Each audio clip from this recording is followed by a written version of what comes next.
లేకున్ students, ఇప్పుడు మనం 6వ తరగతి మొదటి పాఠమైన అమ్మ ఒడి పాఠం గురించి తెలుసుకుందాం. అమ్మ ఒడి అనేది ఒక గేయం.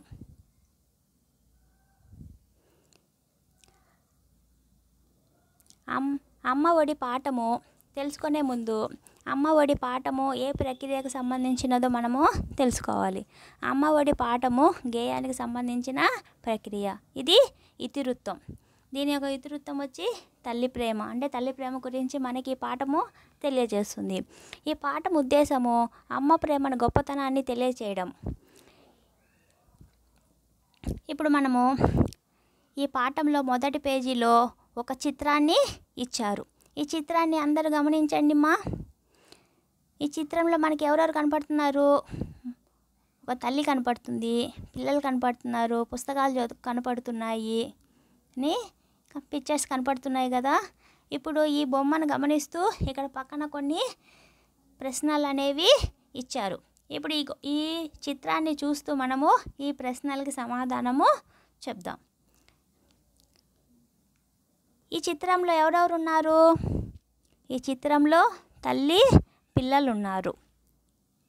చిత్రంలో తల్లి, పిల్లలు ఉన్నారు. అమ్మ పిల్లలకు ఏం చెబుతుంది? అమ్మ పిల్లలకు చదువు చెబుతుంది. అమ్మ పిల్లలకు ఈ చిత్రంలో చదువు చెబుతుంది. అమ్మ పిల్లల కోసం ఏమేమి చేస్తుంది? అమ్మ పిల్లల కోసం ఏమేమి చేస్తుందో మనముకి ఒక గేయము, తర్వాత పేజీలో ఒక గేయము ఇవ్వబడింది. దాని ద్వారా మనము అమ్మ పిల్లల కోసం ఏమేమి చేస్తుందో తెలుసుకుందాం.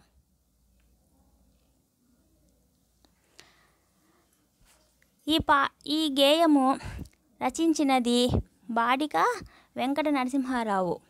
బాడిగ వెంకట నరసింహారావు.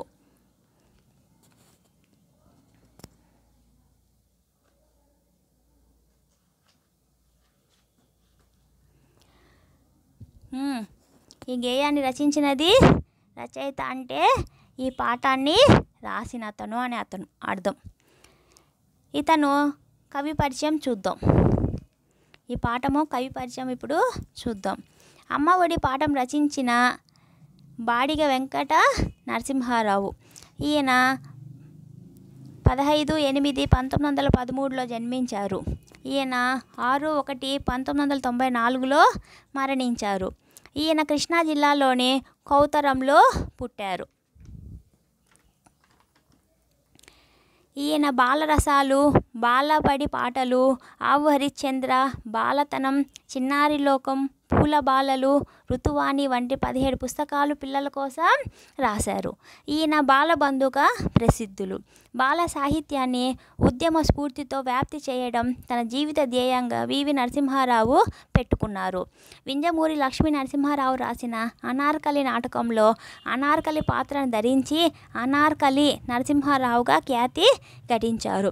ప్రస్తుత పాఠ్యభాగం బాలవిందు బివి నరసింహారావు సంపూర్ణ రచనలు 2వ సంకలనంలోనిది. ఇప్పుడు ఈ పాఠం గేయం చూద్దాం.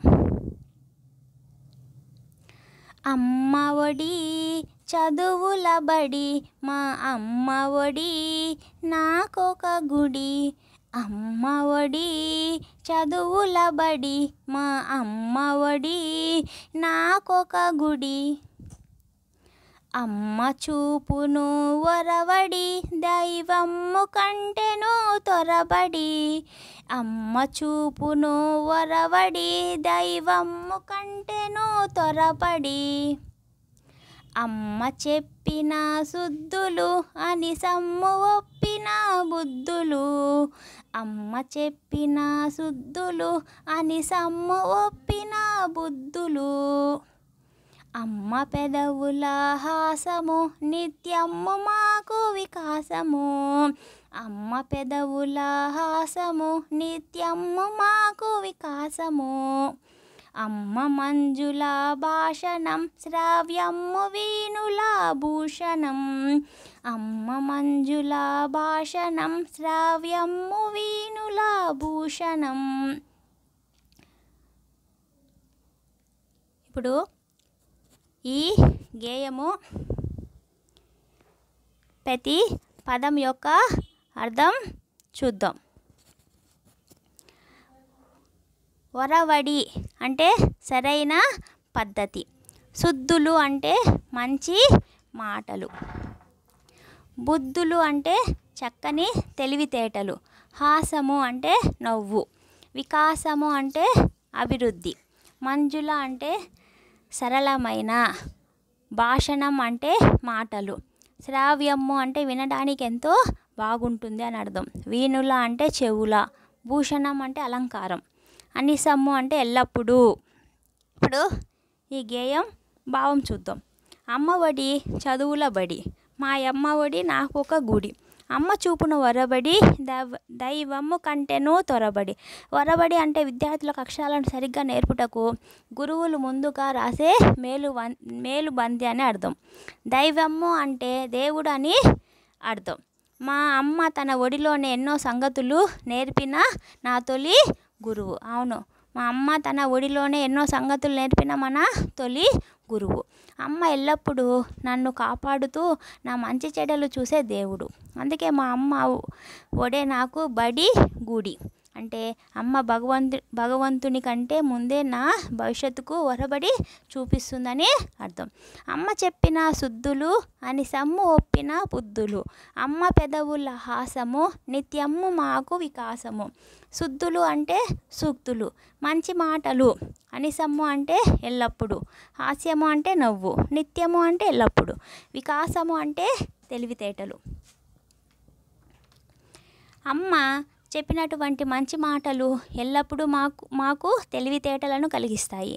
అమ్మ పెదవుల మీద చిరునవ్వు మాకు నిరంతరం తెలివినిస్తుంది. అమ్మ మంజుల భూషణం శ్రావ్యమ్ము వీణుల భూషణం. అమ్మ మంజుల భాషణం శ్రావ్యమ్ము వీణుల భూషణం.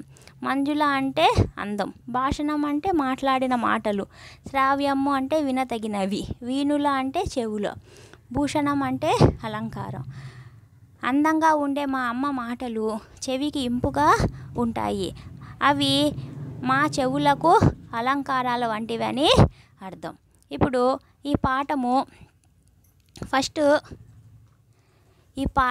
అమ్మ పిల్లల కోసం ఏమేమి చేస్తుంది అని చిత్రంలో క్వశ్చన్కి సమాధానం చూద్దాం. అమ్మ పిల్లల కోసం ఏమేమి చేస్తుంది? అమ్మ పిల్లల కోసం వంట చేస్తుంది. పిల్లలు అడిగినవి వండి పెడుతుంది. మారం చేస్తే లాలిస్తుంది. భయపడితే ధైర్యం చెబుతుంది. బాధ కదిలితే ఓదారుస్తుంది. గొప్ప పని చేస్తే మెచ్చుకుంటుంది. జోకొడుతుంది. కథలు చెబుతుంది. బట్టలు ఉతుకుతుంది. పాఠాలలోని అనుమానాలు తీరుస్తుంది. అల్లరి చేస్తే తిడుతుంది. ఎదిరిస్తే కొడుతుంది. నవ్విస్తుంది. అమ్మకు పిల్లలే లోకం. ఇప్పుడు ఈ గేయం ద్వారా మనకి అమ్మ ఏమేం చేస్తుందో తెలిసింది కదా.